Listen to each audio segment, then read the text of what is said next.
Hello friends, कैसे हो? उम्मीद करता हूँ कि बेहतर होंगे और आपकी पढ़ाई बहुत अच्छी चल रही होगी। आज हम एक नया सेशन लेकर आए हैं राजस्थान के प्रमुख स्वतंत्रता सेनानी, जहाँ से प्रतियोगी परीक्षा में एक दो सवाल आना लाजमी है और यहाँ से प्रत्येक प्रतियोगी परीक्षा में एक या दो सवाल आते हैं।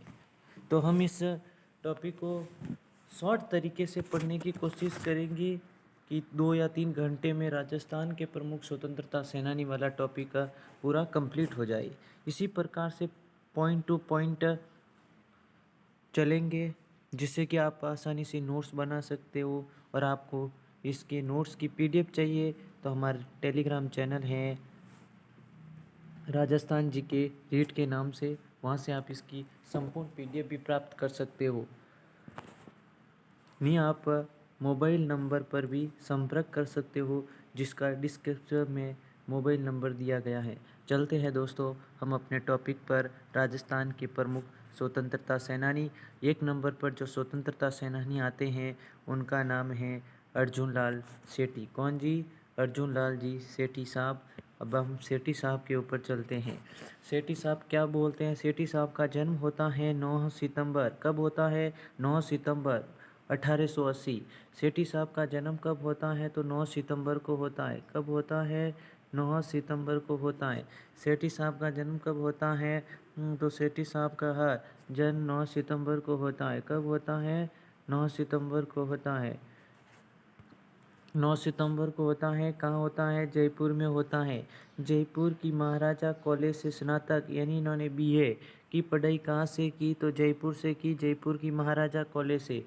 अर्जुन लाल सेठी ही जन्म होता है 9 सितंबर 1980। जयपुर की महाराजा कॉलेज में स्नातक की पढ़ाई इन्होंने कंप्लीट की। जयपुर में जन चेतना का सूत्रपात, इन्होंने जयपुर में जो हो आंदोलन चला उनका सूत्रपात या फिर उनका आगे बढ़कर नेतृत्व किया अर्जुन लाल सेठी के द्वारा। किसके द्वारा? अर्जुन लाल सेठी के द्वारा किया गया। अर्जुन लाल सेठी के द्वारा किया। जयपुर में जो जन चेतना का सूत्रपात हुआ, जो जन चेतना उभरी, जो जन चेतना को इन्होंने आगे लेकर चले, इनका सूत्रपात किसने किया? तो अर्जुन लाल जी सेठी ने किया। जहाँ से इम्पोर्टेंट फैक्ट होगा मैं इम्पोर्टेंट लगवा दूंगा।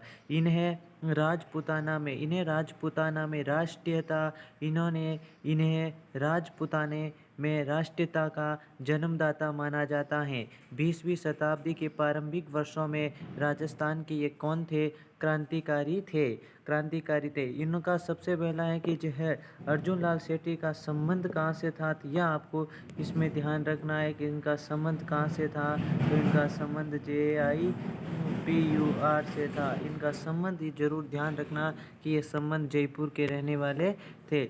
आगे चलते हैं अपनी स्लाइड नंबर 2 पर। गतिविधियों का सर्जन हेतु। गतिविधियों के सर्जन का श्रेय सेठी को दिया जाता है। और चौमू तहसील है जयपुर की। चौमू का जिलाधीश बना, परंतु बाद में इन्होंने यह कहते हुए नौकरी छोड़ दी। कि अगर अर्जुन लाल सेठी नौकरी करेगा। कौन? अगर अर्जुन लाल सेठी नौकरी करेगा तो अंग्रेजों को भारत से बाहर कौन निकालेगा? तथा जिलाधीश का पद त्याग दिया। और इन्होंने अपना जिलाधीश का पद भी त्याग दिया 1905 में। कब? 1905 में जयपुर में है जैन शिक्षा प्रचारणी सभा की स्थापना की। दोनों लाइनें इंपॉर्टेंट है कि अर्जुन लाल सेठी ने क्या कहा था। अर्जुन लाल सेठी का एक वक्तव्य है, अर्जुन लाल सेठी का एक कहावत है कि अगर अर्जुन लाल सेठी नौकरी करेगा तो अंग्रेजों को भारत से बाहर कौन निकालेगा। अगर अर्जुन लाल सेठी नौकरी करेगा तो अंग्रेजों के भारत से बाहर कौन निकालेगा। अंग्रेजों को भारत से बाहर कौन निकालेगा, ये बहुत इंपॉर्टेंट है, इसको एक इम्पोर्टेंट लगा देना। अगर अर्जुन लाल सेठी नौकरी करेगा तो अंग्रेजों को भारत से बाहर कौन निकालेगा। और इन्होंने चौमू के जिलाधीश का पद भी त्याग दिया। और 1905 में, कब? 1905 में, इन्होंने 1905 में जैन शिक्षा प्रचारणी समिति की स्थापना की। और 1907 में सेठी जी ने जैन शिक्षा सोसाइटी की स्थापना कहाँ पर की? पूछ दे, जैन शिक्षा सोसाइटी की स्थापना कहाँ पर हुई? तो जैन शिक्षा सोसाइटी की स्थापना जयपुर में हुई। 1905 में जयपुर में जैन शिक्षा प्रचारिणी सभा की स्थापना हुई। जैन शिक्षा प्रचारिणी सभा समिति की स्थापना कब हुई? 1905 में हुई। और 1907 में सेठी जी ने जन शिक्षा सोसाइटी की स्थापना की। कहाँ पर की? अजमेर में की। चलते हैं अपने नेक्स्ट स्लाइड पर। इसके बाद में आता है कि 1908 में इसका कार्यालय 1908 में कब? 1908 में इसका कार्यालय अजमेर से जयपुर लाया गया। कहाँ से? ये कार्यालय 1908 में अजमेर था। इस अजमेर से इसका कार्यालय कहाँ पर लाया गया? जयपुर। तथा इसका नाम जैन वर्धमान पाठशाला किया गया। जैन वर्धमान पाठशाला किया गया, जिसका नाम जैन वर्धमान पाठशाला किया गया, जिसमें मुख्यतः क्रांतिकारियों को शिक्षा दी जाती थी। जिसको क्रांतिकारियों को शिक्षा दी जाती थी? जोरावर सिंह बारहट, प्रताप सिंह बारहट ने यही से शिक्षा प्राप्त की। पूछ सकता है, यह महत्वपूर्ण सवाल है कि जोरावर सिंह बारहट और प्रताप सिंह बारहट ने किस संस्थान से शिक्षा प्राप्त की? तो जैन वर्धन पाठशाला एंड जैन विद्या जैन वर्धमान पाठशाला से इन्होंने शिक्षा ग्रहण की। और ये वर्तमान में कहाँ पर हैं? तो ये वर्तमान में जयपुर में कार्यरत हैं। इम्पोर्टेंट पर्सन है। इसके बाद में आता है इस पाठशाला में कौन सी? जो जैन वर्धमान पाठशाला है, इसमें क्रांतिकारियों को प्रशिक्षण उत्तर प्रदेश के रास बिहारी बोस व दिल्ली के अमरचंद भाटिया जी देते थे। इस पाठशाला में प्रशिक्षण कौन देते थे? एक तो रास बिहारी बोस देते थे और एक दिल्ली के अमरचंद देते थे। सेठी जी के द्वारा स्थापित जैन शिक्षण संस्थान का उद्देश्य जैन धर्म का प्रचार करना नहीं था, वरना इसका यह उद्देश्य नहीं था कि हमारे जैन धर्म का प्रचार करना। उनका उद्देश्य था कि क्रांतिकारियों को शिक्षा देना, वरना उनका उद्देश्य था कि क्रांतिकारी युवाओं को प्रशिक्षण देना। किसको? क्रांतिकारी युवाओं को प्रशिक्षण देना। संपूर्ण एनसीईआरटी बेस्ड यह बनाया गया है। नोट्स आपको, अगर ये एक तरह का आप इसको पढ़ लेते हो तो आपको एनसीईआरटी पढ़ने की कोई ज़रूरत नहीं है। संपूर्ण एनसीईआरटी का निचोड़ जो 80 पेज में होता है, एक स्लाइड के 80 स्लाइडों है, 80 स्लाइड में राजस्थान के प्रमुख स्वतंत्रता सेनानियों को बताना एक वाकई में बहुत बड़ी इस कंटेंट को तैयार करने में बहुत बड़ी समय लगती है। इसलिए आप इसको ध्यानपूर्वक समझना। एक एक शब्द जहाँ अंडरलाइन है उसको अपने दिमाग में बिठा देना। कोशिश करूँगा कि उसको बॉक्स में फिट किया जाए। जो भी इम्पोर्टेंट टॉपिक को, जो इम्पोर्टेंट लाइन लगेगी ना, अब नेक्स्ट बार उसको बॉक्स में फिट करूँगा ताकि आपको उससे भटकना ना पड़े। 1915 में कब? 1915 में सशस्त्र क्रांति की योजना के तहत सेठी जी को 1915 में सशस्त्र क्रांति की योजना में सेठी जी को धन एकत्रित करने का जिम्मा सौंपा गया था। इसी के तहत एक बार सेठी जी मोतीचंद और उनके अनुयायियों ने बिहार के आरा जिले के निजाम नामक स्थान पर एक जैन संत को लूटने की योजना बनाई, जिसमें उस जैन संत की हत्या हो गई और इस हत्याकांड के कारण सेठी को 7 वर्ष की सजा सुनाई गई थी। 1915 में सशस्त्र क्रांति की योजना के तहत अगर पूछ ले कि 1915 में सशस्त्र क्रांति की योजना में कौन शामिल था, तो उसमें सेठी जी शामिल था, रास बिहारी बोस भी शामिल थे। सेठी जी को धन एकत्रित करने का जिम्मा सौंपा गया और इसी के तहत एक बार सेठी जी मोतीचंद और उसके अनुयायियों के साथ बिहार का एक जिला है आरा, बिहार के आरा जिले के निजाम नामक स्थान पर जैन संत को लूटने की योजना बनाई, जिसमें उस जैन संत की हत्या हो गई और इसी हत्याकांड के कारण सेठी जी को 7 वर्ष की सज़ा सुनाई गई। ये इम्पोर्टेंट है, कितने वर्ष की सज़ा सुनाई गई, तो ये आपको इसमें ध्यान रखना है। 7 वर्ष की सज़ा सुनाई गई। कितने वर्ष की सज़ा सुनाई गई? 7 वर्ष की सज़ा सुनाई गई। कितने वर्ष की सज़ा सुनाई गई? 7 वर्ष की सज़ा सुनाई गई। आगे चलते हैं। मैं वेलूर तमिलनाडु जेल भेजा गया और पूछ ले कौन सी जेल भेजा गया, तो इनको कौन सी जेल भेजा गया, तो ये भी आपको इम्पोर्टेंट है। इसको वेलूर जेल भेजा गया। कौन सी जेल भेजा गया था? वेलूर जेल भेजा गया था। वेलूर जेल भेजा गया था और 1920 में रिहा कर दिया गया था। रिहा कब किया गया? तो 1920 में इनको रिहा कर महाराष्ट्र पहुँचे। ये रिहा कर कहाँ पहुँचे थे? महाराष्ट्र पहुँचे थे। वहाँ बाल गंगाधर तिलक ने कहा, वहाँ पर बाल गंगाधर तिलक जी ने कहा था, वहाँ पहुँचे और बाल गंगाधर तिलक ने कहा कि सेठ जी जैसे देश 1920 में इनको रिहा कर दिया गया था। 1920 में इनको क्या कर दिया गया था? रिहा कर दिया गया था। 1920 में इनको रिहा कर दिया गया था और रिहा करने के बाद ये महाराष्ट्र पहुँचे। और आप सबको पता है कि महाराष्ट्र में किसका उस समय दबदबा चलता था? तो बाल गंगाधर तिलक का दबदबा था। तो बाल गंगाधर तिलक जी ने सेठी जी से कहा कि सेठी जी जैसे देशभक्त के कदमों का, सेठी जी जैसे देश, वो कोटेशन पूछ सकता है, इसको इम्पोर्टेंट लगा देना कि सेठी जी जैसे, मैं आपको इसको बॉक्स में फिट कर देता हूँ ताकि आपको जब पीडीएफ मिलेगी उसमें आपको कोई सी भी प्रकार की समस्या नहीं होगी। 1 मिनट वेट करना। इसमें सेठी जी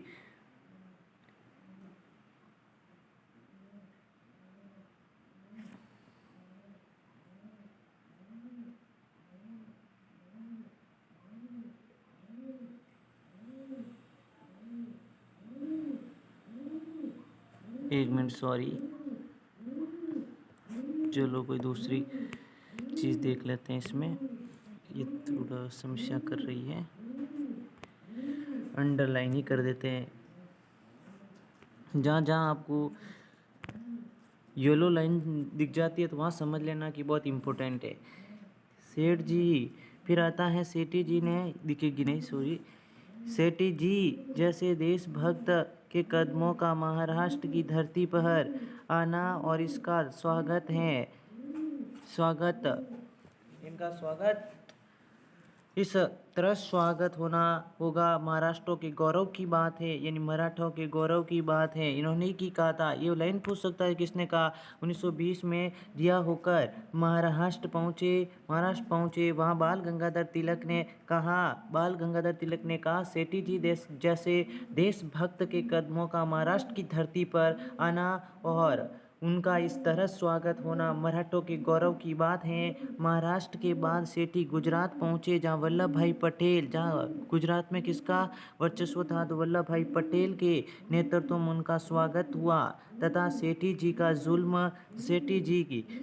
का जुलूस निकाले जाने लगा। तो वहाँ एक छात्र ने घोड़े के स्थान पर स्वयं कूद कर सेठी जी को जुत कर सेठी जी की गाड़ी को पूरे शहर में घुमाया। बारदोली से अजमेर आकर सेठी जी ने इसे अपनी कर्मस्थली का प्रमुख केंद्र बनाया। अजमेर उनकी कर्मस्थली का प्रमुख केंद्र था। 1922-23 में महात्मा गांधी जी के कहने पर अजमेर क्षेत्रीय कांग्रेस का अध्यक्ष बनाया गया। 1922-23 में महात्मा गांधी के कहने पर अजमेर क्षेत्रीय कांग्रेस का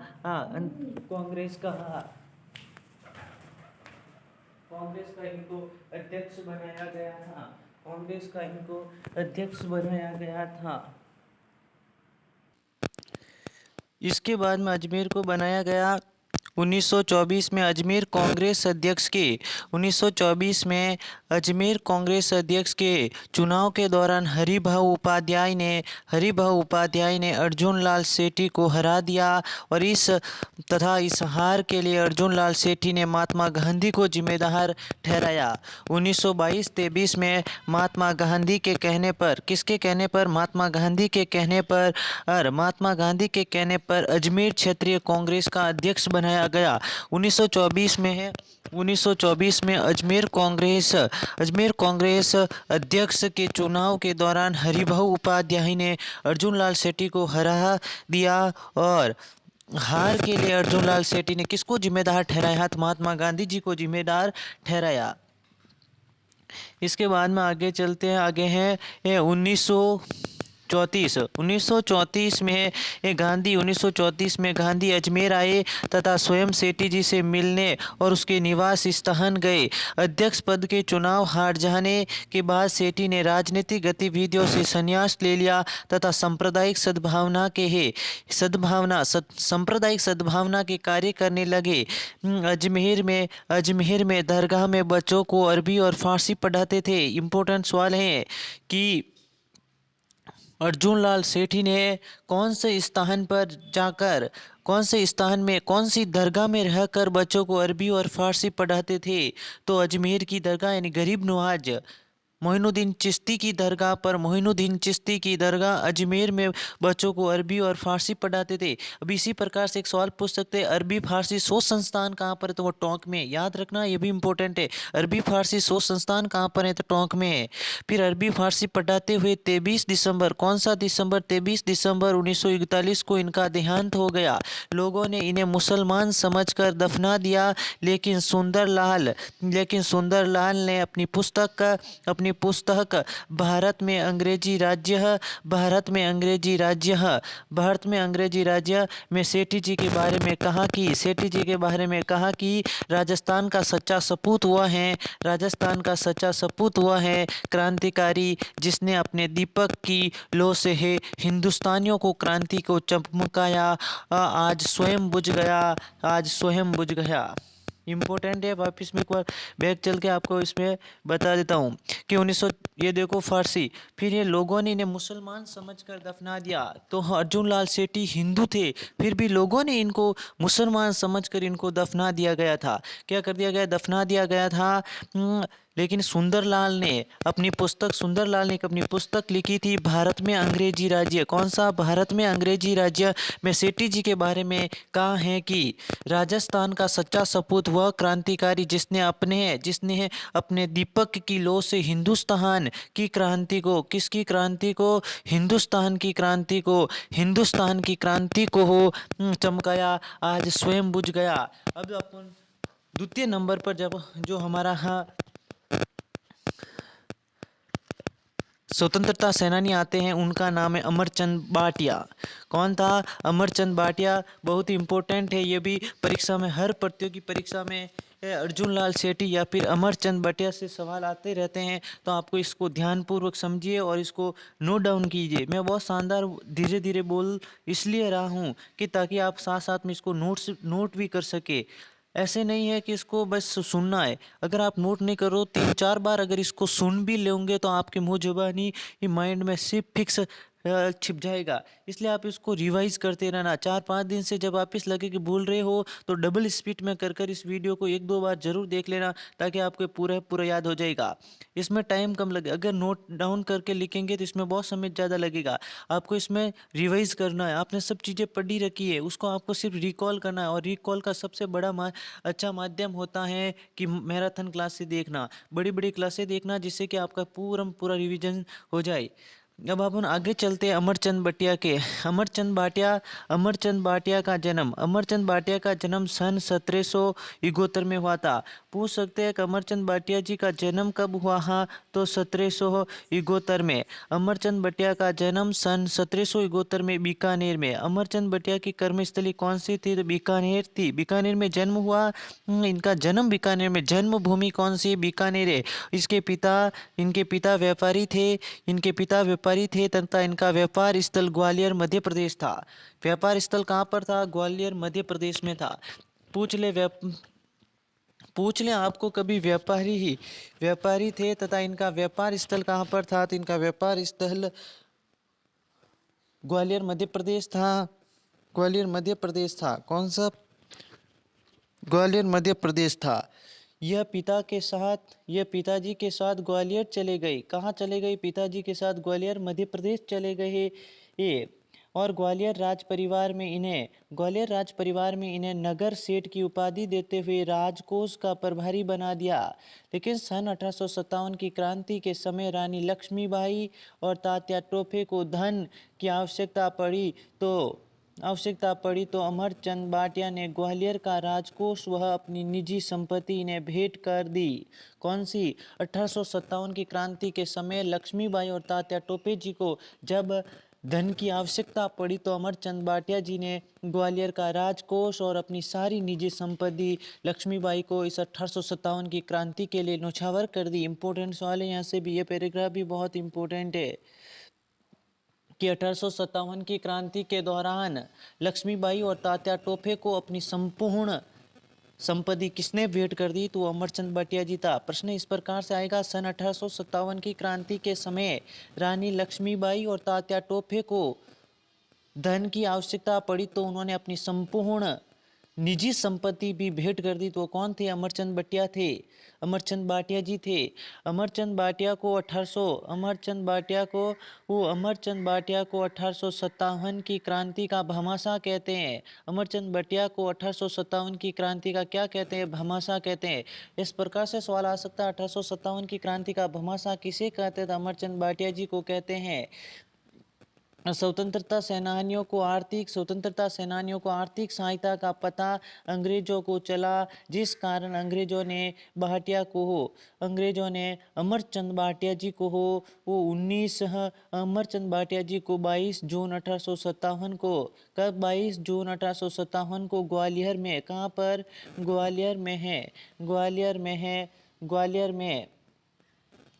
ग्वालियर में ही पेड़ पर लटका कर फांसी दे दी गई। अतः इसे राजस्थान का मंगल पांडे कहते हैं। क्या कहते हैं? मंगल पांडे। मंगल पांडे वह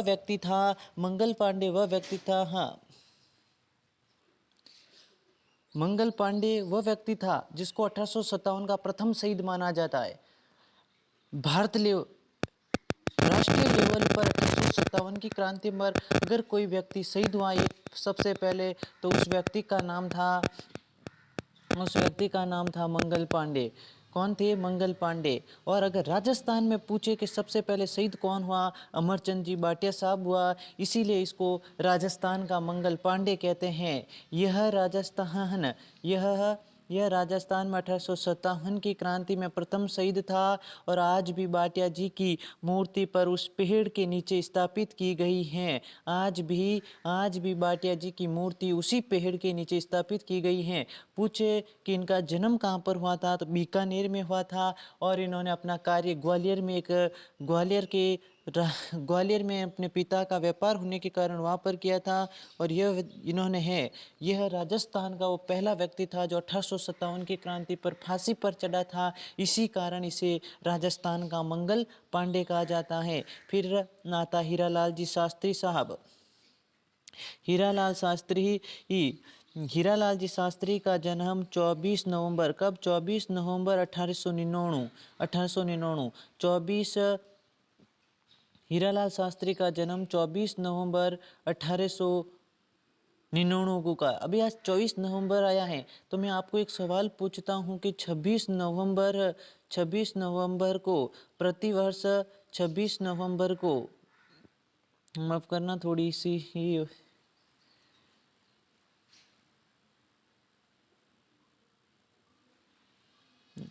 अभी आपको बताना है 26 नवंबर। ये 24 नवंबर 1899 को तो इनका जन्म हुआ था, लेकिन भारत में एक डेट है 26 नवंबर।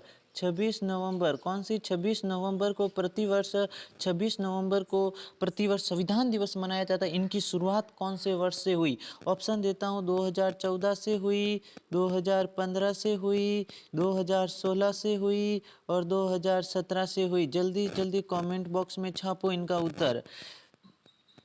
हीरालाल शास्त्री का जन्म 24 नवंबर 1899 को होते हैं, लेकिन अपन अब 24 नवंबर को ही डेट आई, इसलिए मैं बता रहा हूँ 26 नवंबर को प्रतिवर्ष संविधान दिवस मनाते हैं। और संविधान दिवस मनाना कब से प्रारंभ हुआ? 2014 से, 2015 से, 2016 से, 2017 से। इनका जन्म जोबनेर, और जोबनेर कहाँ पर पड़ता है? जयपुर में, आप सभी जानते हो। वो हीरालाल शास्त्री का जन्म 24 नवंबर 1899 को जोबनेर जयपुर में श्री नारायण जोशी ही इनके पिताजी का नाम था नारायण जोशी और ममता जोशी के यहाँ पुरोहित परिवार में हुआ। आजकल एग्जामिनर बहुत बड़ा कमीना है, वो इनके पिता का नाम भी पूछ लेता, माता का नाम भी पूछ लेता और कौन से परिवार में इनका जन्म हुआ, तो इनका जन्म पुरोहित परिवार में हुआ। नारायण जोशी पिताजी थे और ममता जोशी माताजी थे। 24 नवंबर 1899 जोबनेर जयपुर में हीरालाल जी शास्त्री साहब का जन्म होता है। आगे चलते हैं। आगे शास्त्री जी 10वीं पास कर जयपुर से बीए परीक्षा उत्तीर्ण कर तथा 6 वर्षों तक सरकारी नौकरी के बाद अर्जुन लाल सेठी के संपर्क में आने के बाद, यह भी जयपुर से, अर्जुन लाल सेठी का संबंध भी जयपुर से था, लेकिन उन्होंने अपनी कर्मस्थली है जो अजमेर को बनाया था, और अजमेर दरगाह में बच्चों को अरबी फारसी पढ़ाते हुए इनका निधन हो गया था और उनको दफनाया गया था। ये बात हम पहले पढ़ चुके, अब वापस उनका जिक्र आया, इसलिए मैं आपको रिवाइज करा रहा हूँ। शास्त्री जी ने 10वीं कक्षा की पास कर फिर जयपुर से बीए की परीक्षा उत्तीर्ण की तथा 6 वर्ष तक सरकारी नौकरी की। कहीं से भी आजकल एग्जामिनर सवाल पूछ सकता है, ये मत समझना आपकी ये जो किताबों में लिखा, हाँ मैं बोल रहा हूँ ये किताबों में से ही नोट डाउन किया हुआ है, किताबों में से ही मैंने नोट्स बनाए, उस नोट्स को वो फिर पीडीएफ फाइल में कन्वर्ट करके आपके सामने लेकर आया हूँ, क्योंकि आज एनसीईआरटी बेस्ड है और एनसीईआरटी से सवाल पूछे जाते हैं तो ये फिक्स आएगा। आप ये सोच सकते हो कि उन्होंने सरकारी नौकरी कितनी, ये भी पूछ सकता है एग्जामिनर, हीरालाल शास्त्री ने अपने जीवन में कितने वर्षों तक सरकारी नौकरी की थी, 6 वर्षों तक नौकरी की। सवाल कहीं से भी बन सकता है, ये मत सोचना कि सवाल नहीं बन सकता है। 6 वर्षों तक सरकारी नौकरी की तथा बाद में अर्जुन लाल सेठी के संपर्क में आए, तो ये भी सवाल आ सकता है। अर्जुन लाल सेठी के संपर्क में हीरालाल शास्त्री आए थे या फिर नहीं आए थे, इस प्रकार से भी सवाल आ सकता, तो आए थे। और दिसंबर 1927 को राजकीय सेवा से त्याग पत्र दे दिया और स्वतंत्रता आंदोलन से जुड़ गए। 1930 में शास्त्री जी ने प्रलय प्रतीक्षा नमो नमो, 1930 में, ये इम्पोर्टेंट है, ग्रीन पेन से लगा देता हूँ इसको। 1930 में शास्त्री जी ने प्रलय प्रतीक्षा नमो नमः नामक गीत लिखा, जो उस समय में बहुत लोकप्रिय हुआ। और 1936 में जीवन कुटीर नामक संस्था की स्थापना किसने की, तो अर्जुन लाल जी सेठी साहब ने। किसने की, हीरालाल शास्त्री जी ने 1930 में प्रलय प्रतीक्षा नमो नमः नामक गीत लिखा, जो उस समय बहुत ही चर्चित, बहुत ही लोकप्रिय था। 1930 में शास्त्री जी ने प्रलय प्रतीक्षा नमो नमः नामक गीत लिखा, जो उस समय बहुत ही लोकप्रिय हुआ। और 1936 में इन्होंने जीवन कुटीर नामक एक रचनात्मक संस्था, जिसकी स्थापना निवाई, और निवाई वर्तमान में टोंक जिले में स्थित है, निवाई कस्बे में स्थापना जी की, निवाई कस्बे में स्थापित की, जो अपनी पुत्री शांताबाई के नाम पर थी। इनकी पुत्री शांताबाई जो अल्प आयु में मृत्यु हो जाती है, कस्बे में स्थापित की, जो टोंक जिले में है, और अपनी पुत्री शांताबाई के नाम पर इस संस्था के माध्यम से है वस्तु स्वावलंबन की दिशा में महत्वपूर्ण शिक्षा दी जाती थी। वर्तमान में यह संस्था वनस्थली विद्यापीठ के नाम से विश्वविद्यालय का दर्जा प्राप्त अंतर्राष्ट्रीय ख्याति प्राप्त महिला शिक्षा का उत्कृष्ट संस्थान है। पहला एक निवाई टोंक में थी, जिसका नाम वो अपनी पुत्री के नाम पर, अपनी पुत्री की याद में, अब ये वर्तमान समय में इसका नाम है, यह संस्था वनस्थली विद्यापीठ के नाम से विश्वविद्यालय का दर्जा अंतर्राष्ट्रीय स्तर की ख्याति प्राप्त संस्था है। और इस संस्था में देश के ही नहीं अपितु विदेश की लड़कियां भी यहाँ शिक्षा प्राप्त करती हैं। और हीरालाल शास्त्री की पत्नी का नाम श्रीमती रत्ना शास्त्री, और इनकी पत्नी का नाम रत्ना शास्त्री, और पुत्री का नाम शांताबाई। कौन था? पुत्री का नाम था शांताबाई और पत्नी का नाम था रतन शास्त्री। श्रीमती रतन शास्त्री ने वर्षों तक इस वनस्थली विद्यापीठ का संचालन के रूप में कार्य किया। और श्रीमती रत्ना शास्त्री ने जयपुर राज्य के सत्याग्रह के समय स्वतंत्रता सेनानियों का कुशल नेतृत्व किया। 1939 में जयपुर प्रजामंडल के सत्याग्रह में सक्रिय भूमिका निभाई। 1939 में जयपुर प्रजामंडल के सत्याग्रह में इन्होंने सक्रिय भूमिका निभाई और पद्मश्री और पद्म भूषण से सम्मानित होने वाली राज्य की प्रथम महिला हैं। पद्मश्री और पद्म भूषण से सम्मानित होने वाली राज्य की पहली महिला कौन है? तो वह रतन शास्त्री है। श्रीमती रतन शास्त्री ने जयपुर राज्य के सत्याग्रह के समय स्वतंत्रता सेनानियों का कुशल नेतृत्व किया और 1939 में जयपुर प्रजामंडल के सत्याग्रह में सक्रिय भूमिका निभाई, इसीलिए पद्मश्री और पद्म भूषण से सम्मानित किया गया। और पद्म भूषण और पद्मश्री से सम्मानित होने वाली ये राजस्थान की पहली महिला थी। जमनालाल बजाज के निवेदन के निवेदन से शास्त्री जी ने दूसरी बार जयपुर प्रजामंडल की स्थापना की। जमनालाल बजाज के नेतृत्व में जमनालाल बजाज के निवेदन से शास्त्री जी ने दूसरी बार जयपुर प्रजामंडल की स्थापना की। जयपुर दूसरी बार इस प्रकार से कि हीरालाल शास्त्री ने दूसरी बार जयपुर प्रजामंडल की स्थापना किसके निवेदन पर की थी? तो जमनालाल बजाज। तो आपको तो इस प्रकार से डायरेक्ट लाइन को नोट डाउन कर देना है कि जमनालाल बजाज के निवेदन से शास्त्री जी ने दूसरी बार जयपुर प्रजामंडल की स्थापना की। नेक्स्ट चलते हैं।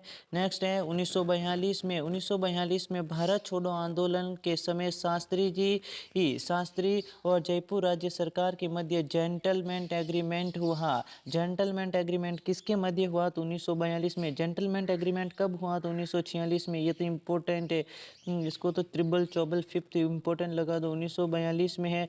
भारत छोड़ो आंदोलन के समय शास्त्री जी और जयपुर राज्य मध्य, शास्त्री जी यानी हीरालाल शास्त्री व जयपुर राज्य की सरकार के मध्य मतलब अंग्रेजों के मध्य जेंटलमैन एग्रीमेंट हुआ, जिसके कारण शास्त्री के नेतृत्व में जयपुर प्रजामंडल ने भारत छोड़ो आंदोलन में भाग नहीं लिया। कई बार ये सवाल आ चुका है कि राजस्थान की कौन सी रियासत ने भारत छोड़ो आंदोलन में भाग नहीं लिया?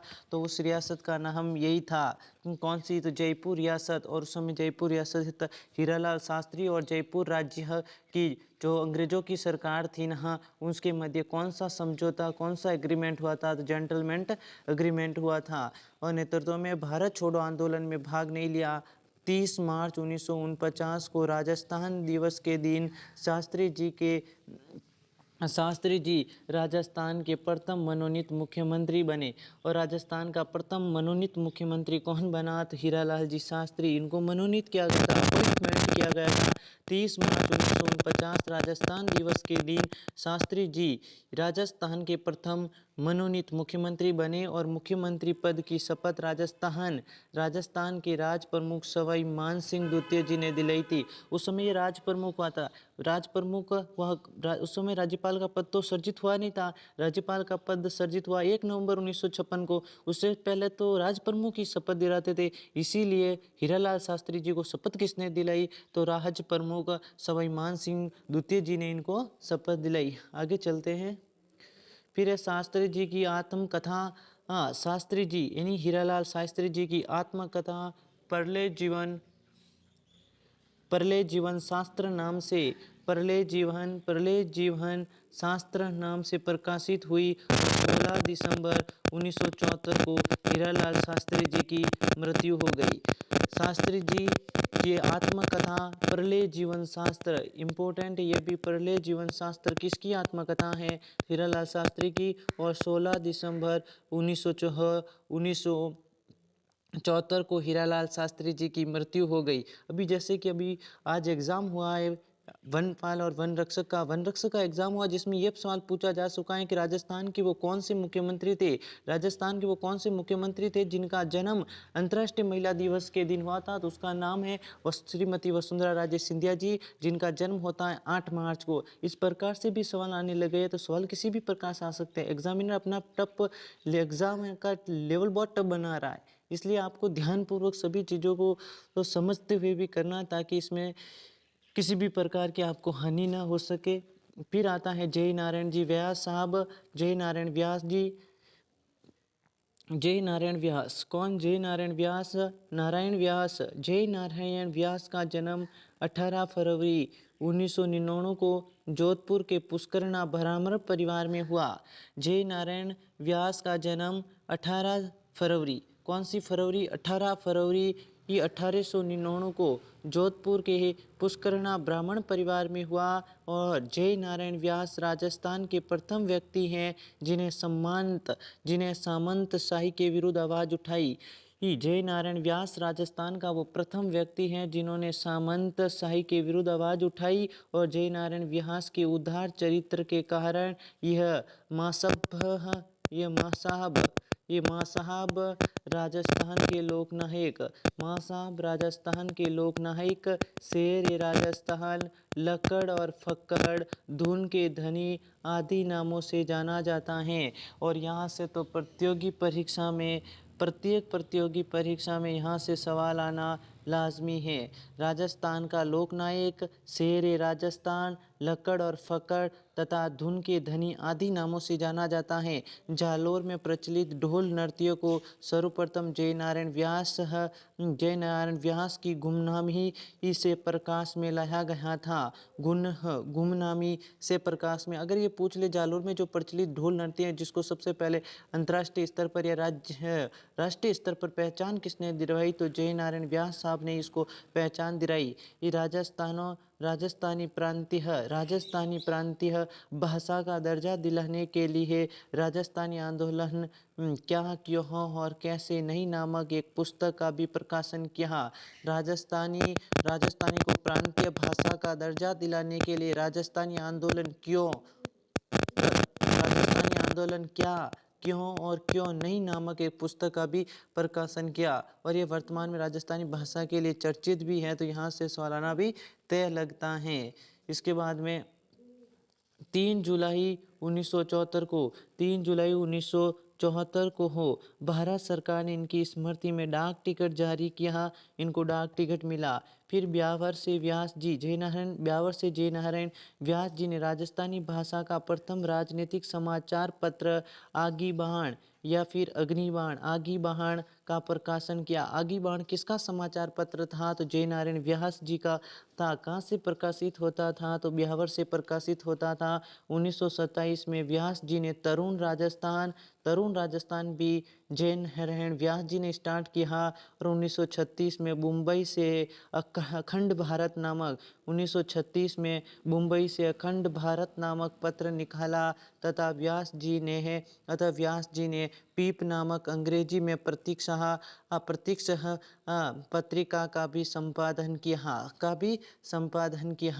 इसके बाद में आगे चलते हैं। 1948 तक व्यास जी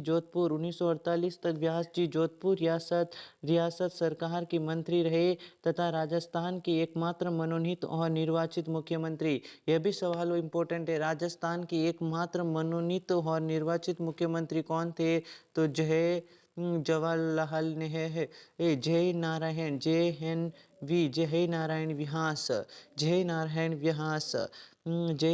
जी व्यास के नाम से जोधपुर विश्वविद्यालय का नाम जयनारायण व्यास विश्वविद्यालय रखा गया है। इसके बाद में आता है सेठ दामोदर दास जी राठी साहब। कौन आता है, सेठ दामोदर दास जी राठी। दामोदर दास राठी का जन्म 8 फरवरी 1984 को पोखरण जैसलमेर में है। सेठ खिवराज राठी के घर हुआ और राठी के पिता व्यापारी थे। दामोदर दास राठी का जन्म 8 फरवरी 1874 को पोखरण जैसलमेर में सेठ खिवराज राठी के घर हुआ और राठी के पिता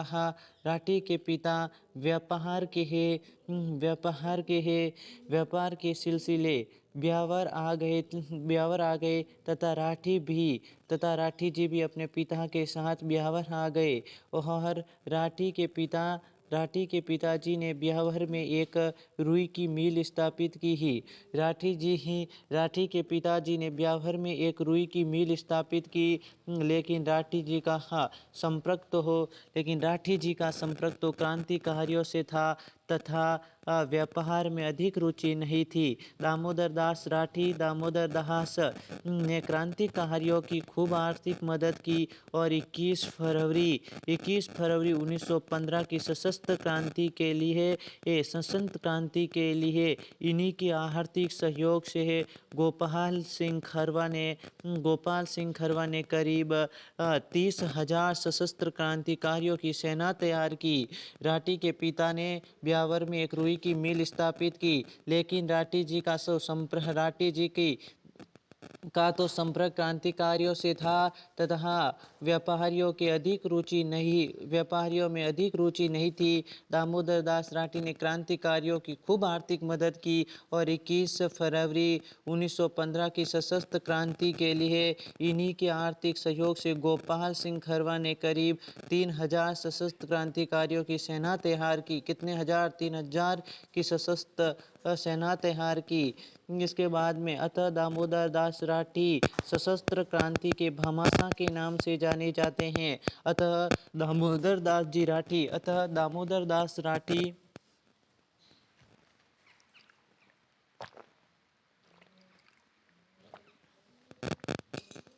अतः दामोदर दास राठी सशस्त्र क्रांति के भामाशाह के नाम से भी जाने जाते हैं। ब्यावर में सनातन धर्म स्कूल, कॉलेज और नव भारत विद्यालय की स्थापना का श्रेय दामोदर दास राठी जी को जाता है। दामोदर दास राठी ने 1916 में ब्यावर में होम रूल लीग की स्थापना की।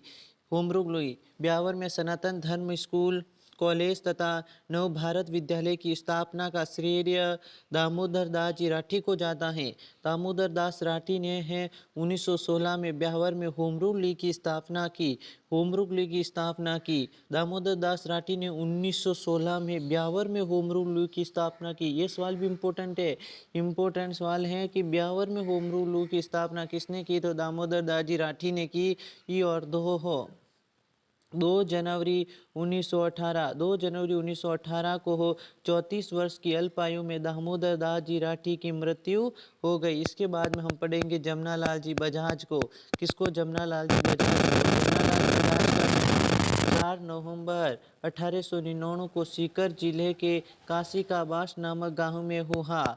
जमनालाल बजाज का जन्म 4 नवंबर 1899 को सीकर जिले के काशी के बास में हुआ। सीकर जिले के काशी के बास में हुआ। कहाँ पर हुआ? जमनालाल जी बजाज का जन्म 4 नवंबर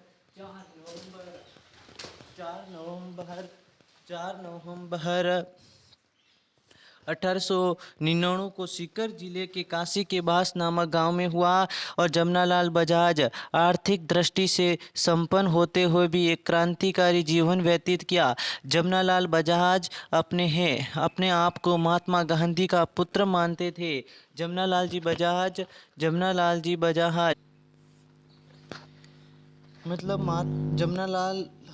बजाज अपने आप को महात्मा गांधी का पुत्र मानते थे। अतः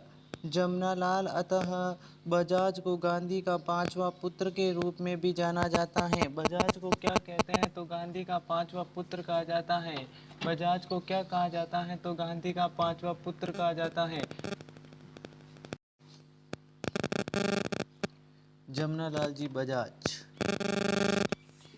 जमनालाल बजाज का जन्म 4 नवंबर 1899 सीकर जिले के काशी के बास नामक गांव में हुआ। जमनालाल बजाज का जन्म 4 नवंबर 1899 को सीकर जिले के काशी के बास नामक गांव में हुआ।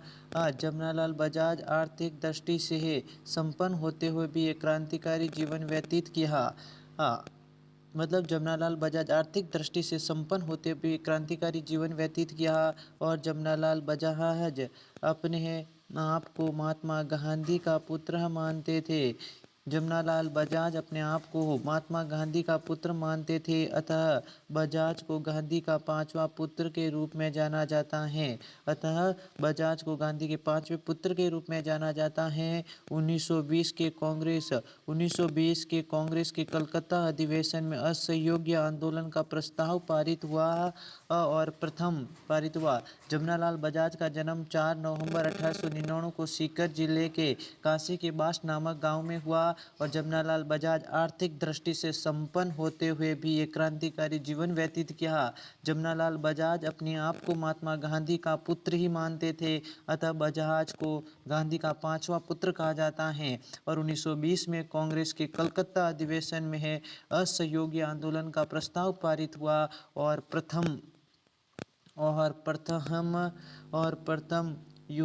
प्रथम विश्व युद्ध में अंग्रेजों का साथ दिया। इसलिए इन्हें राय बहादुर की उपाधि दी। प्रथम विश्व युद्ध में अंग्रेजों का साथ दिया। किसमें है? विश्व युद्ध में अंग्रेजों का साथ दिया, इसलिए कारण इन्हें राय बहादुर की उपाधि दी। लेकिन असहयोग आंदोलन के तहत इस उपाधि को वापस लौटाकर देश प्रेम का परिचय दिया। जमनालाल जी बजाज साहब ने विश्व युद्ध में अंग्रेजों की सहायता की थी, इसलिए उनको राय बहादुर की उपाधि मिली थी। लेकिन असहयोग आंदोलन के तहत इस उपाधि को वापस लौटाकर देश प्रेम, देश से कितना प्रेम होता है उसका परिचय दिया और देश प्रेम का परिचय दिया। 1921 में वर्धा महाराष्ट्र में 1921 में वर्धा महाराष्ट्र में सत्याग्रह आश्रम की स्थापना की। सत्याग्रह आश्रम की स्थापना कर विनोबा भावे को साबरमती से वर्धा ले आए। 1921 में वर्धा महाराष्ट्र में सत्याग्रह आश्रम की स्थापना कर विनोबा भावे को साबरमती से वर्धा ले आए और बजाज जी हिंदी के प्रबल पक्षधर थे और हिंदी को इनाम की भाषा कहते थे। 1921 में वर्धा महाराष्ट्र से सत्याग्रह आश्रम की स्थापना कर विनोबा भावे को साबरमती से वर्धा ले आए और बया जमनालाल बजाज जी हिंदी के प्रबल पक्षधर थे, हिंदी को ईमान की भाषा कहते थे और राजस्थान केसरी, करमवीर, प्रताप, त्याग भूमि आदि पत्र पत्रिका का प्रकाशन जमनालाल जी बजाज साहब ने किया। जमनालाल जी बजाज साहब हिंदी के प्रबल समर्थक थे। ये हिंदी को ईमान की भाषा बोलते थे। राजस्थान केसरी हो गया, करमवीर प्रताप हो गया और त्याग भूमि पत्र पत्रिकाओं का प्रकाशन जमनालाल जी बजाज साहब ने किया। भरतपुर आर्थिक सहयोग किया और बजाज जी ने दक्षिण भारत में हिंदी का प्रचार के लिए राष्ट्रभाषा समिति की भी स्थापना की। जमनालाल बजाज स्वयं को गुलाम नंबर 4 कहते थे। जमनालाल बजाज खुद को अपने आप को गुलाम नंबर 4 कहते थे। वैसे भारतवर्ष में 4 गुलाम होते हैं। पहला गुलाम भारत का, दूसरा गुलाम देसी राजा का, तीसरा गुलाम सीकर और चौथा गुलाम बजाज जी। पहला गुलाम भारत, दूसरा गुलाम देसी राजा, तीसरा गुलाम सीकर और चौथा गुलाम बजाज। 1927 में बजाज जी ने जयपुर में चरखा संघ की स्थापना की। उन्होंने पहला गुलाम तो इस भारत भूमि को माना, दूसरा गुलाम देसी राजा को माना, तीसरा गुलाम सीकर को माना और चौथा गुलाम स्वयं को माना। और 1927 में बजाज जी ने जयपुर में चरखा संघ की स्थापना की। चरखा संघ की स्थापना किसने की? तो चरखा संघ की स्थापना जमनालाल जी बजाज साहब ने की और एस देश पांडे का इसका कार्यभार संभाला गया था। 1938 में, कब 1938 में है? 1938 में बजाज जी की अध्यक्षता में जयपुर प्रजा मंडल का पुनर्गठन किया गया। 1938 में है जमनालाल बजाज 1938 में जमनालाल बजाज 1938 में जमनालाल बजाज 1938 में 1938 में जमनालाल बजाज 1938 में है जमनालाल बजाज 1938 में जमनालाल बजाज 1938 में जमनालाल बजाज 1938 में है 1938 में जमनालाल बजाज ने पुनर्गठन किया। 1942 में महात्मा गांधी ने गो सेवा समिति की जिम्मेदारी बजाज ने संभाली। 1942 में महात्मा गांधी जी ने गौ सेवा की जिम्मेदारी बजाज जी को संभाली। फिर 11 फरवरी 1942 को जमनालाल बजाज की मृत्यु हो गई। 11 फरवरी 1942 को जमनालाल बजाज जी की मृत्यु हो गई और 4 नवंबर 1970 को भारत सरकार द्वारा श्री बजाज जी की स्मृति में डाक टिकट जारी किया गया था। फिर आता है वेरी इंपॉर्टेंट डूंगजी जवाहर जी। इस बार रीट प्रतियोगी परीक्षा में भी यहाँ से सवाल पूछा जा चुका है। अगली परीक्षाओं में भी पूछा जाने की संभावना है। फिर आता है डूंगजी जवाहर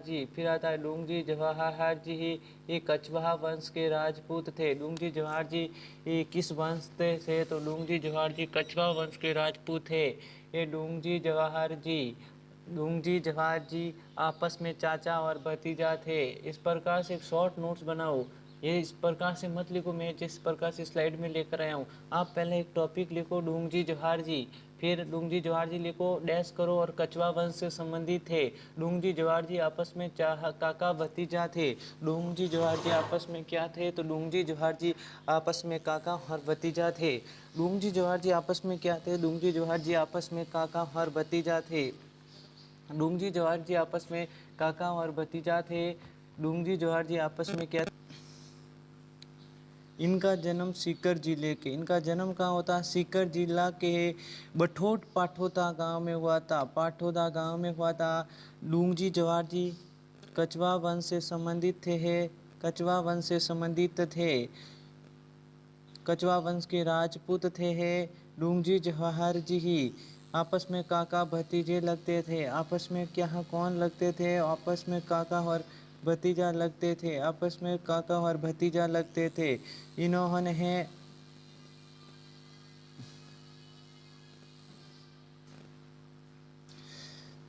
लगते थे बठोट पाटोदा का रहने वाले थे और इन्होंने अंग्रेजों को देश से निकालने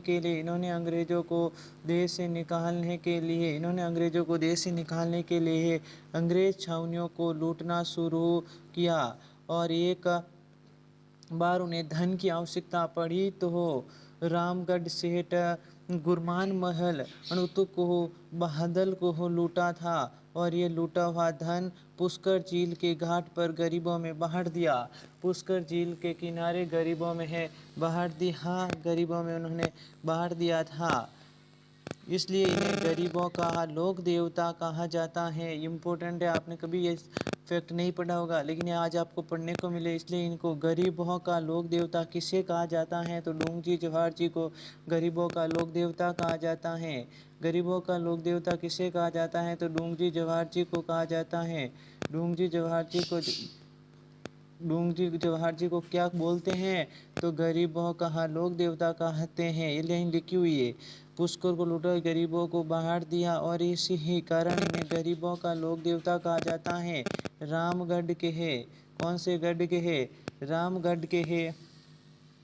सेठों ने इन्हें रोकने के लिए अंग्रेजों की मदद मांगी लेकिन डूंगजी का डूंगजी का ससुराल जाड़ावास गांव में गोंड राजपूतों के यहाँ था और भैरव सिंह जो डूंगजी का साला था, वह लालच में आकर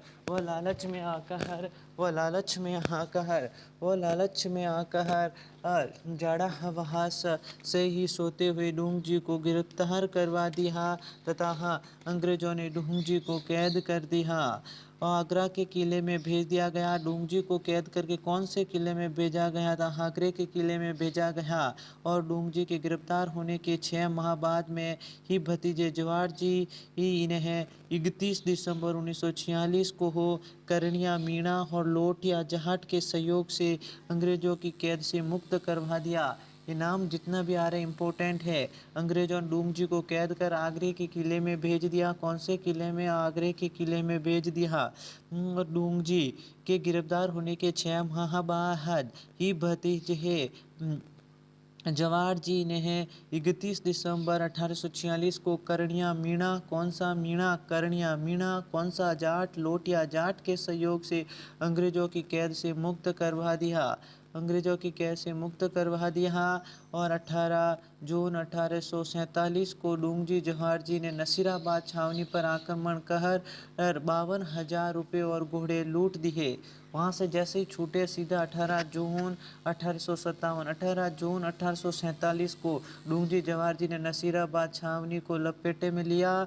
नसीराबाद छावनी को आक्रमण कर 72,000 रुपये और घोड़े को लूट लिया और अंग्रेजों ने उन्हें पकड़ने के लिए संपूर्ण शक्ति लगा दी। लेकिन जवाहर जी बीकानेर की महाराजा रतन सिंह के पास चले गए और इन्होंने अंग्रेजों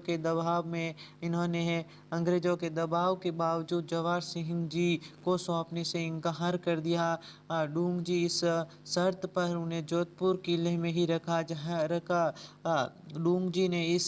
डूंगजी जी ने इस शर्त पर इन्हें जोधपुर किले में ही रखा जाए। जैसलमेर कहा, जैसलमेर के गिदड़ा गांव में, जैसलमेर का गिरादड़ा गांव में, जैसलमेर के गिरादड़ा गांव में है आत्मसमर्पण कर दिया। कौन से गांव में आत्मसमर्पण किया, तो ये इम्पोर्टेंट है। गिरहरादड़ा गांव में आत्मसमर्पण किया, जैसलमेर का गिरदड़ा गांव में आत्मसमर्पण किया। इसके बाद में आत्मसमर्पण किया और यहाँ जोधपुर के तख्त सिंह ने शरण दी केसरी सिंह बारहट। अब नेहा आ जाता केसरी सिंह जी बारहट। केसरी सिंह बारहट का जन्म 21 नवंबर 1872 को भीलवाड़ा के शाहपुरा के समीप देवपुरा में हुआ। इस गांव का बारहट जी का खेड़ा, इस गांव का नाम बारहट जी का खेड़ा। इस गांव केसरी सिंह जी बारहट साहब का जन्म 21 नवंबर 1872 को भीलवाड़ा के शाहपुरा के समीप देवपुरा में हुआ था।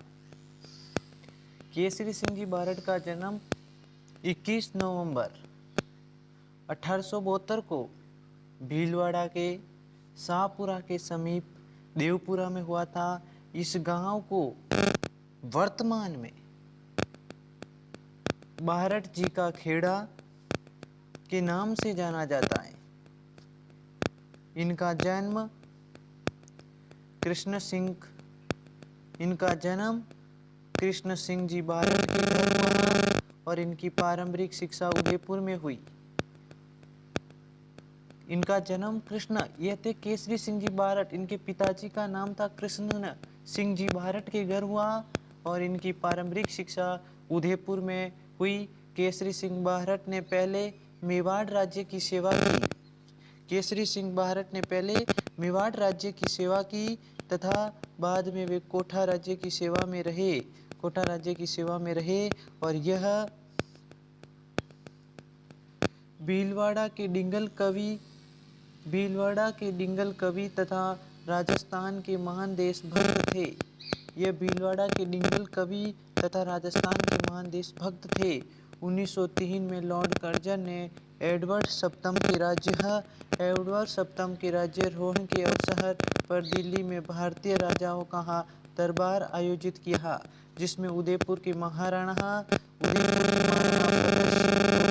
आमंत्रित किया गया था। 1903 में लॉर्ड कर्जन के एडवर्ड सप्तम के राज्यारोहण के अवसर पर दिल्ली में भारतीय राजाओं का दरबार आयोजित किया, जिसमें उदयपुर के महाराजा फतेह सिंह को भी आमंत्रित किया गया और फतेह सिंह उस दरबार में भाग लेने के लिए दिल्ली जा रहे थे। तो दिल्ली रेलवे स्टेशन पर फतेह सिंह बारहट के द्वारा लिखे गए 13 सोहरठे का एक पत्र मिला। इस पत्र में महाराणा फतेह सिंह के पुरखों का ये सौगान किया गया था।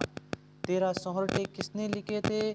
केसरी सिंह जी बारहट ने लिखे। 13 सोहरठे किसके लिए थे? महाराजा फतेह सिंह जी के लिए थे, महाराणा फतेह सिंह के लिए थे। ये सौगान किया गया है करते हुए फतेह सिंह को धिक्कारा गया था। इस पत्र को पढ़ने के बाद फतेह सिंह का स्वाभिमान जाग उठा कि तुम्हारे पिता तुम्हारे लिए इतने कुछ थे, आज तुम फतेह सिंह के को ये लिखा गया कि तुम्हारे पुरखों का यशोगान किया। महाराणा प्रताप उस भूमि में पैदा हुआ है जिस भूमि का तू सपुत्र है, जिस भूमि पर महाराणा प्रताप, महाराणा कुंभा, महाराणा सांगा जैसे प्रतापी योद्धा पैदा हुए, उसी भूमि का तू आज नाम खराब कर रहा है। इसे कहते हुए फतेह सिंह को धिक्कारा, लेकिन इस पढ़ने के बाद फतेह सिंह का स्वाभिमान जाग उठा। उसने अपने आप में यह ठान लिया और फतेह सिंह दिल्ली में रहते हुए भी दिल्ली दरबार में भाग नहीं लिया। केसरी सिंह बारहट द्वारा लिखा 13 सोहरठे कौन सी भाषा में है? तो डिंगल भाषा में है। कौन सी भाषा में है? तो डिंगल भाषा में की रचना की गई और जिन्हें चेतावनी राज चुगटिया कहा जाता है। केसरी सिंह बारहट ने 1910 में गोपाल सिंह जी खरवा के साथ मिलकर भीर भारत सभा की स्थापना की और ये कल यही प्रश्न वनपाल के एग्जाम में पूछा जा चुका है। बोल रहा हूँ इन नोट्स से एक भी अगर प्रश्न बाहर नहीं जाएगा, एक भी प्रश्न बाहर जा सकता था, मुझे खुल्लो आपको चैलेंज, आप मुझे कहीं पर भी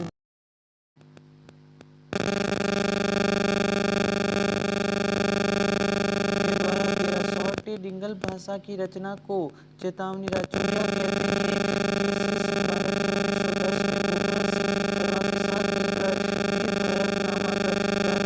संगठन की स्थापना की और 1914 में साधु प्यालेलाल हत्याकांड में इन्हें मुख्य आरोपी बनाकर 20 साल की सजा सुनाई गई। 20 साल की क्या सजा सुनाई गई।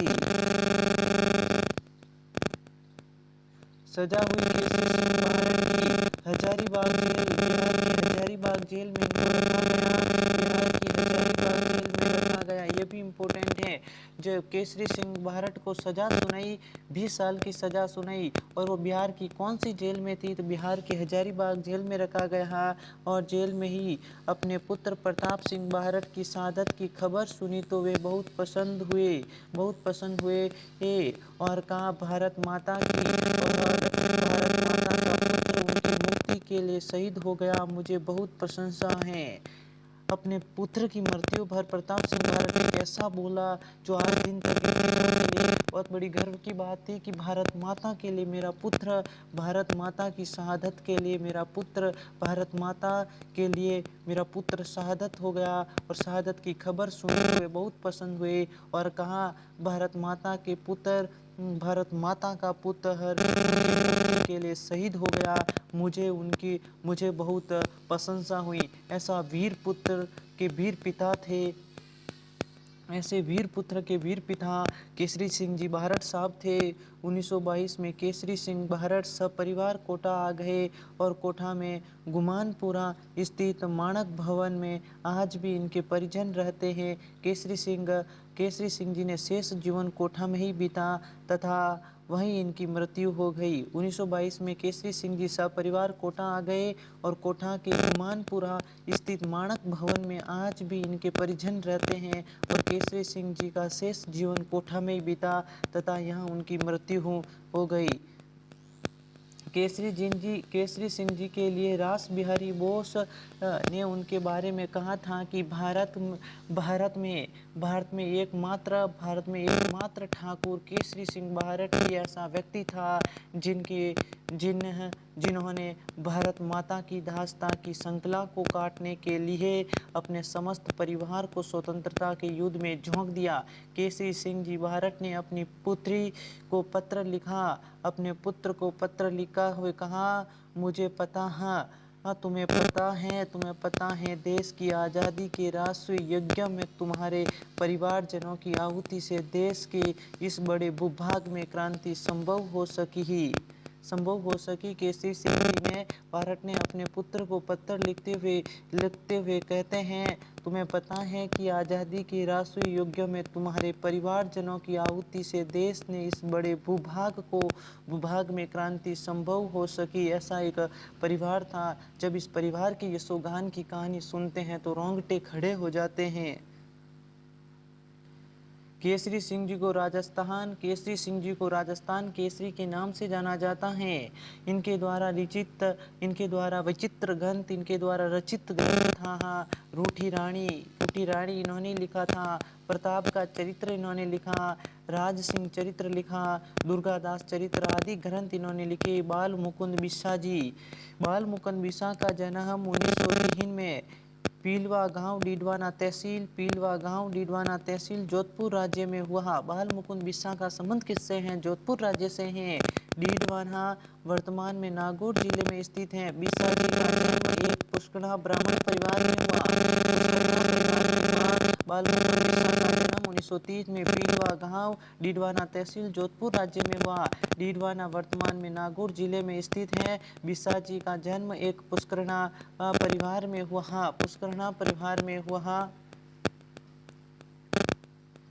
बिस्सा जी ने 1934 में बिस्सा जी ने राजस्थान चरखा एसोसिएशन से खादी भंडार की स्थापना की और 1940 में जोधपुर का 1940 में आंदोलन का संचालन किया और मौन साधन बनकर रचनात्मक कार्यों में संलग्न रहे और अपनी जवाहर खादी नामक दुकान को राजनीतिक कार्यकर्ताओं की मिलन स्थली बनाई। 1942 में असहयोग आंदोलन के दौरान जोधपुर में उत्तरदायी शासन की मांग की और इसी दौरान बिस्सा जी गिरफ्तार कर लिए गए और जेल में राजबंदियों के दुर्व्यवहार और खराब स्थिति के कारण इनकी मृत्यु हो जाती है। 1934 में बिस्सा जी ने राजस्थान चरखा एसोसिएशन के खादी भंडार की स्थापना की। 1940 में जोधपुर आंदोलन का संचालन किया तथा मोहन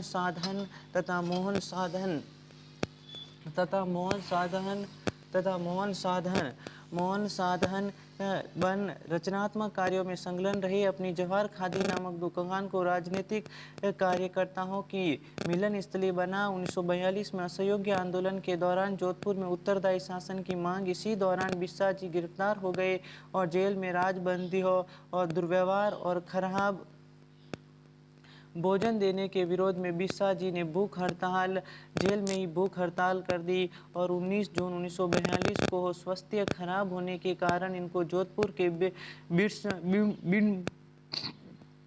स्थिति खराब होने से इनको जोधपुर के बिडम अस्पताल में भर्ती करवाया गया था। इलाज के दौरान इनका निधन हो गया। रूपाजी और करपाजी धाकड़ साहब। मेवाड़ राज्य के बेंगू ठिकाने के किसानों पर हो रहे अत्याचारों। रूपाजी और करपाजी धाकड़ मेवाड़ राज्य के बेगू ठिकाने के किसानों पर हो रहे अत्याचारों के सिलसिले में बेगू के निकट गांव गोविंदपुरा में है। रूपजी और करपाजी नामक दो किसानों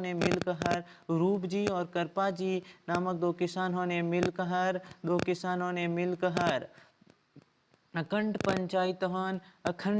पंचायत का आयोजन किया और इस अखंड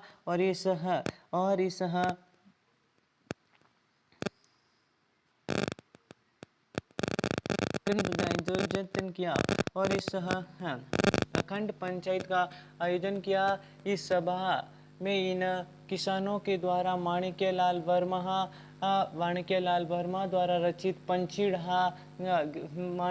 वर्मा द्वारा रचित गीत पंचीड़ा गाकर किसानों को उत्साहित तथा किसानों को संगठित करने का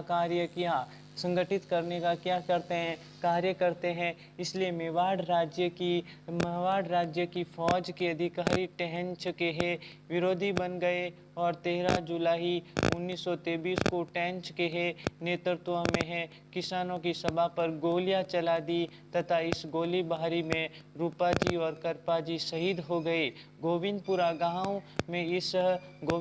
गांव में इन दो शहीदों की याद में प्रतिवर्ष मेला भरता है। अखंड पंचायत का आयोजन किया और इस सभा में इन किसानों द्वारा माणिक्यलाल वर्मा द्वारा रचित गीत पंचीड़ा गाकर किसानों को उत्साहित किया और किसानों को संगठित करने का कार्य किया। इसलिए मेवाड़ राज्य की फौज के अधिकारियों टेंच के विरोधी बन गए तथा 13 जुलाई 1923 को टेंच के नेतृत्व में किसानों की सभा पर गोलियां चला दी तथा इस गोलीबारी कांड में रूपाजी और करपाजी शहीद हो गए। गोविंदपुरा गांव में इन दो शहीदों की याद में प्रतिवर्ष क्या लगता है? मेला लगता है।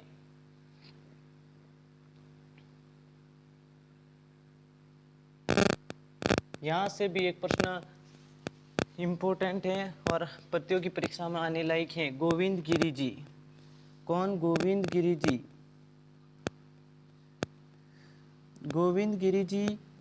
गिरी जी का जन्म गोविंद गिरी जी का जन्म होता है 1858 में। गोविंद गिरी जी का जन्म कब होता है? गोविंद गिरी जी का जन्म होता है 1858 में डूंगरपुर राज्य के बांसिया गांव में। कौन से गांव में? डूंगरपुर राज्य के बांसिया गांव में एक बंजारे परिवार के घर में गोविंद गिरी जी का जन्म 1858 में डूंगरपुर राज्य के बांसिया गांव में एक बंजारे के घर पर होता है। आर्थिक स्थिति खराब होने के कारण इनकी शिक्षा गांव के पुजारी की सहायता से हुई। परिवार में इतने पैसे टके नहीं थे और पैसे की और आर्थिक तंगी के कारण इनकी शिक्षा एक पुजारी व्यक्ति ने पूरी की। एक पुजारी के आर्थिक सहयोग से पूरी हुई और 1880 में दयानंद सरस्वती से प्रेरणा लेकर जनजातियों की सेवा में लग गए और इन्हें 1883 में सिरोही में संप सभा की स्थापना कर दी इन्होंने। गोविंद गिरी जी, जिनका जन्म 1858 में होता है डूंगरपुर की बांसिया गांव में बंजारी परिवार में। स्थिति खराब न होने के कारण इनकी शिक्षा एक पुजारी के द्वारा पूर्ण की जाती है। 1800 ईस्वी में दयानंद सरस्वती से प्रेरणा लेकर जनजातीय आंदोलन में लग गए और इन्होंने 1883 में सिरोही में संप सभा की स्थापना की तथा भगत आंदोलन का सूत्रपात किया। इम्पोर्टेंट है, भगत आंदोलन का सूत्रपात किया। किसका? भगत आंदोलन का सूत्रपात किया तथा इस आंदोलन से जुड़े भील जाति के लोग इनकी झोंपड़ी पर, भील जाति के लोग अपनी झोंपड़ी पर सफेद झंडी लगाते थे तथा धुनी और किसान की पूजा करते थे। 17 नवंबर 1723 को भारतीय इतिहास में जो दिन जलियांवाला हत्याकांड के रूप में जाना जाता है, उसी प्रकार का दिन था। 17 नवंबर 1913 को मानगढ़ की पहाड़ी पर संप सभा का आयोजन हो रहा था, जिसमें मेवाड़ भील कोर ने गोलियां चलाई, जिसमें लगभग 1500 भील मारे गए। इसे राजस्थान का जलियांवाला हत्याकांड कहा जाता है। इस गोलीकांड के बाद गुरु गोविंद गिरी और उनकी पत्नी गिरफ्तार कर लिया तथा फांसी की सजा हुई, लेकिन आदिवासियों के विरोध के कारण इन्हें 10 साल की सजा हुई। सजा काटने के बाद अपना शेष जीवन गुजरात के कंबई नामक स्थान पर बिताया। फिर आता है रामकरण जोशी, स्वतंत्रता सेनानी रामकरण जी जोशी साहब का जन्म 2 अक्टूबर को महात्मा गांधी का भी जन्म हुआ। स्वतंत्रता सेनानी रामकरण जोशी का जन्म 2 अक्टूबर 1912 को दौसा में हुआ। कहाँ हुआ? दौसा में हुआ। हाँ, इन्होंने जयपुर प्रजा मंडल में 1939 से लेकर 1942 तक सक्रिय भूमिका निभाई। 1939 से लगाकर 1942 तक इन्होंने सक्रिय भूमिका निभाई। और रामकरण जोशी ने बिजोलिया आंदोलन, बेगू आंदोलन आदि किसान आंदोलन में सक्रिय भाग लिया। 1942 में भारत छोड़ो आंदोलन तथा नमक सत्याग्रह आंदोलन के दौरान बंदी बनाकर जेल में भेजा गया। 17 जनवरी 1983 को स्वतंत्रता सेनानी रामकरण जोशी का निधन हो गया। रामकरण जी जोशी साहब का निधन हो गया। फिर आता गोकुल लाल असावा, स्वतंत्रता सेनानी श्री गोकुल लाल असावा का जन्म 2 अक्टूबर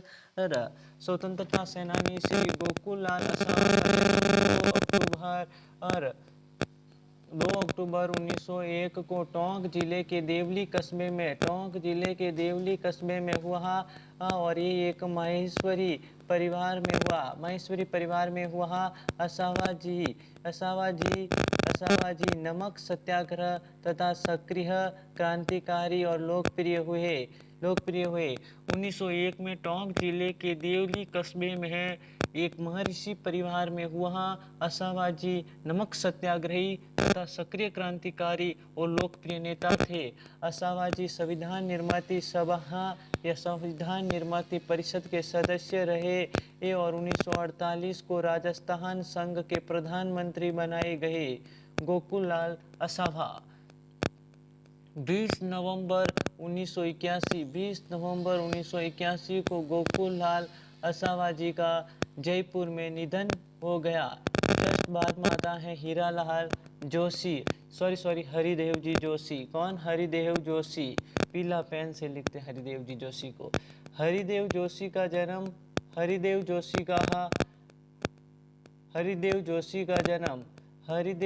का जन्म 17 दिसंबर 1921 को। हरिदेव जोशी का जन्म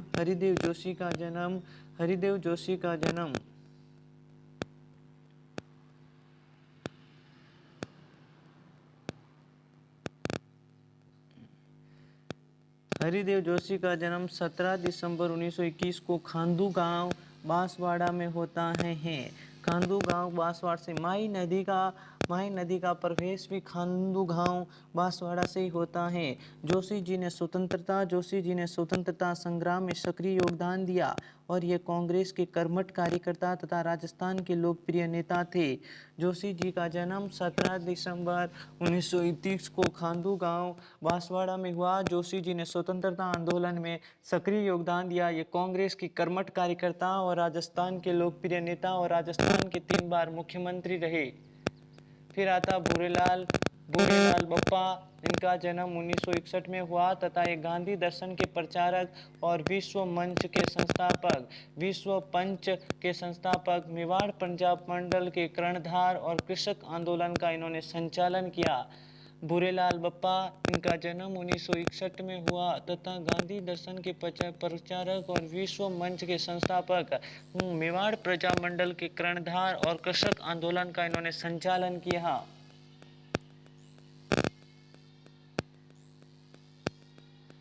इसकी संपूर्ण की आपको अगर पीडीएफ चाहिए तो आपको कुछ भी नहीं करना, टेलीग्राम पर जाना है और राजस्थान जीके है और इस प्रकार से आपको रेट लिख लेना है। इसकी संपूर्ण पीडीएफ वहाँ पर अपलोड कर दी जाएगी। और अगर आप टेलीग्राम चैनल पर ग्रुप में जुड़ना चाहते हैं तो उस ग्रुप का नाम है उद्देश्य क्लासेज। उद्देश्य क्लासेज के नाम से एक ग्रुप बनाया गया है जहां कर कम से कम 2000 लोग जुड़े हुए हैं। वहां पर जाकर आप जुड़ सकते हो।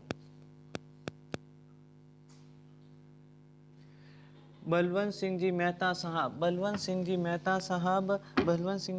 साहब, इनका जन्म 8 फरवरी 1900 को उदयपुर में हुआ। बलवंत सिंह जी मेहता जन्म होता 8 फरवरी 1900 को उदयपुर में हुआ। मेवाड़ प्रताप सभा के सक्रिय सदस्य और राजस्थान के लोकप्रिय नेता, स्वतंत्रता संग्राम में सक्रिय सहयोग रहा। स्वामी कुमार नंद का जन्म 15 अप्रैल 1889 को रंगून में हुआ और 1910 में चीन जाने पर स्वामी जी डॉक्टर यातिन सेन से मिले और कलकत्ता आने पर गिरफ्तार कर लिए गए। कलकत्ता आने पर इनको गिरफ्तार कर दिया गया और 9 साल बाद जेल से मुक्त हुए। 1920 में स्वामी जी ने नागपुर में श्री अरविंद से भेंट हुई और सन 1921 में स्वामी ब्यावर आए और एक विशाल किसान सम्मेलन किया। इस समय इनके पीछे पुलिस लगी हुई थी, फिर भी इन्होंने अपना कार्य बंद नहीं किया और राजस्थान में इसके प्रवेश पर पाबंदी थी। फिर भी वेश बदल कर रियासत में आते हैं और लोगों से मिलते थे 1948 में इन्हें गिरफ्तार कर अजमेर के जेल में नज़रबंद रखा गया। 1948 में इन्हें गिरफ्तार कर अजमेर जेल में नज़रबंद रखा गया था। इनका निधन 29 दिसंबर 1971 को हुआ। इनका निधन 29 दिसंबर 1971 को हुआ। और हरिभाऊ उपाध्याय, नेक्स्ट आते हरिभाऊ उपाध्याय का जन्म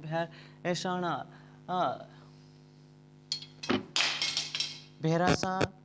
हरिभाऊ उपाध्याय का जन्म भोरासा, कहाँ पर भोरासा गांव, ग्वालियर राज्य में 9 मार्च 1993 को हुआ। इन्होंने ओदुम्बर तथा नवजीवन आदि पत्रिकाओं का संपादन किया।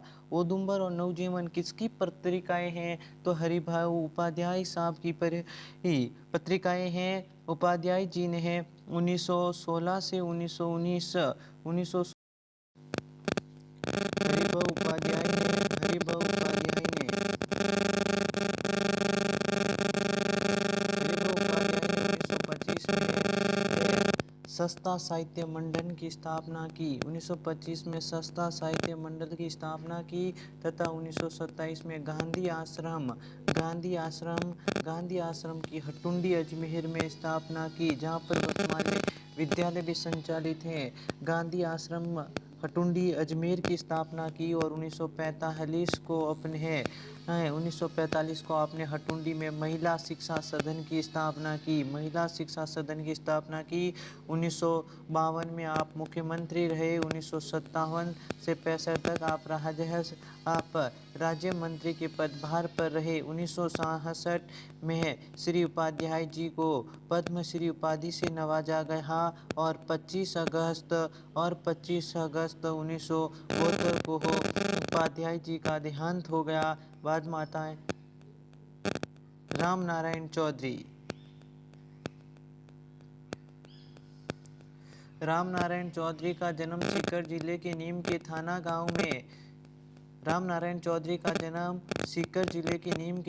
गांव में है। ये 1896 ईस्वी में हुआ। बेगू आंदोलन को सफल नेतृत्व प्रदान किया तथा राजस्थान में जन जागरण के लिए नवीन राजस्थान नामक पत्रिका का प्रकाशन किया। 1932 में राजस्थान की हरिजन सेवक संघ शासन का कार्यभार संभाला और अजमेर में इनका निधन हो गया। गोकुल भाई भट्ट से अपन नेक्स्ट क्लास में देखेंगे। आज के लिए इतना ही। उम्मीद करता हूँ कि सेशन बहुत अच्छा लगा होगा। धन्यवाद। जय हिंद, जय भारत।